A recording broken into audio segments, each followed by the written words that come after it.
friends, I'm Abby from Abby's Bookish Life, and today I will be talking to you about my May book haul. During this quarantine, I have mostly been reading ebooks just because I've been trying to not buy as many books and use my library card more often. And with us not being allowed to go to a library, ebooks and audiobooks are just more readily available to me. But I did buy a bigger selection of books for May because I had so many that I was so excited about. I got most of my books for this haul from half-priced books online. They do deliver now, and that is great. And the other ones that weren't lent to me, I got from Target. So I think that was just Little Women and the 7.5 Deaths of Evelyn Hardcastle. First up is Little Women by Louisa May Alcott. I actually didn't own a copy before now, and when I saw the Puffin and Bloom collection, I knew I just had to have it. I don't know if you'll be able to see, but the words are written in kind of a gold foil, so they shine. And then on the back, it has a quote that says, "Life and love are very precious when both are in full bloom."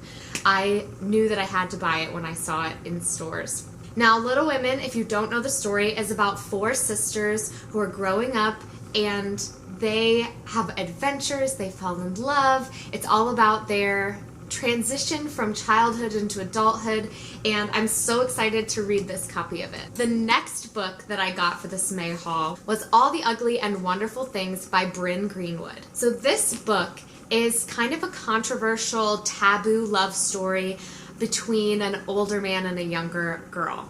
And I haven't read it yet, but it had pretty high ratings, and some of the other booktubers that I have watched said that you should give it a chance and you should try it. So I'm excited to read it. I'm pretty into taboo romance, so I'm interested to see what this book is about and if I like it as much as the other booktubers have. The next book I got for the May haul was The 7.5 Deaths of Evelyn Hardcastle by Stuart Turton. I'm very excited to read this book. Other booktubers have described it as a whodunit story, and it's a mystery that's essentially about this guy who's trying to solve the death of Evelyn Hardcastle, and he only has 8 days to do it. Now, the twist of this book is that he keeps going back in time to the day that Evelyn Hardcastle gets murdered and waking up in another guest's body because she's murdered at this party. And so he wakes up in another guest's body, and he has to try to use the clues given to him by his time in that guest's body to find who killed Evelyn Hardcastle. I'm so excited. I think this cover is beautiful. It gives me very 1920s vibes, and since we are in 2020 and my bullet journal theme for the beginning of the year was 1920s themed or Roaring 20s themed, I just thought that this was so cute. And again, it has the gold foil. You might not be able to see it very clearly, but I just think it's adorable, and I cannot wait to read it. I was very into Knives Out and whodunit mysteries like that, so I'm very excited to read this one. Next in my book haul is The Nightingale by Kristen Hanna. Now, I read The Great Alone by Kristen Hanna last year, and I really enjoyed it. I loved her writing style. I loved the descriptive elements. I loved the character development, the twists and turns that it took.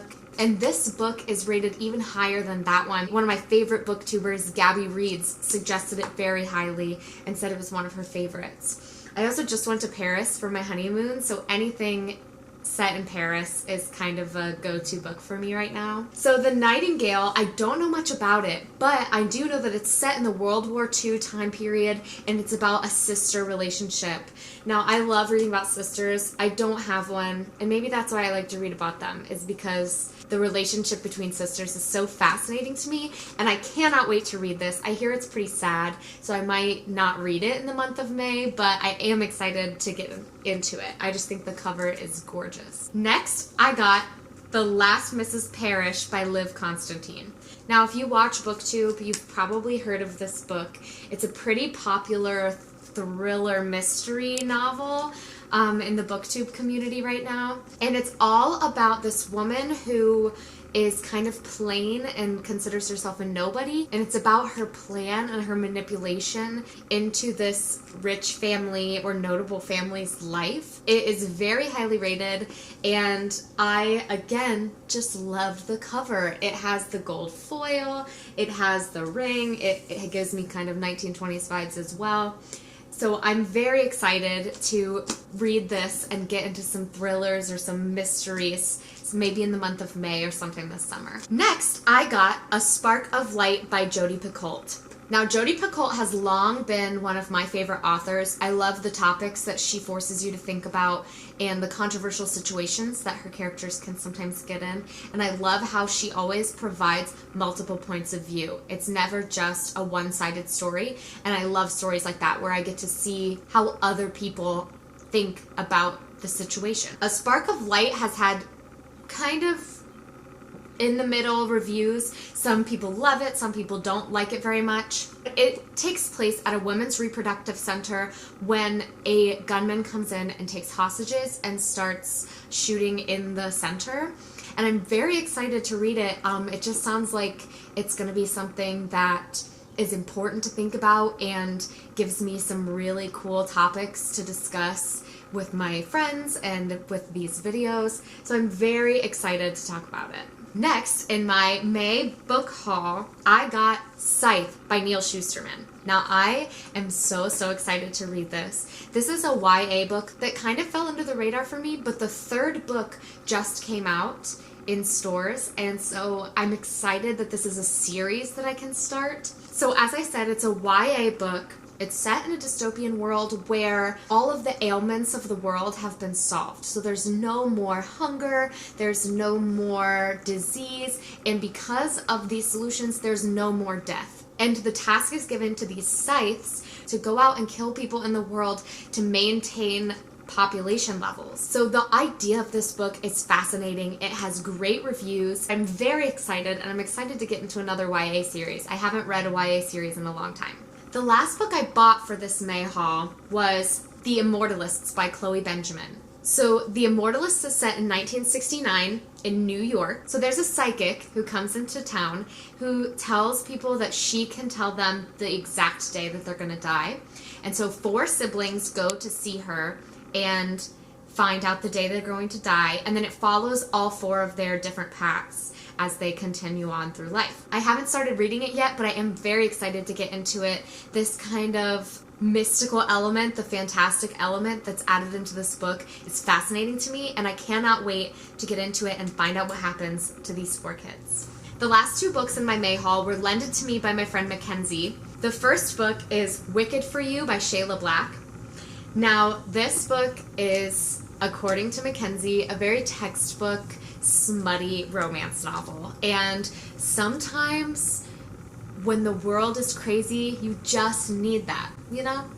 But it starts with a kidnapping, and it's all about the kidnapper and the woman he kidnaps and their relationship. Now, the last book for my May haul is The Girl He Used to Know by Tracy Garvis Graves. And I'm very excited to read this book.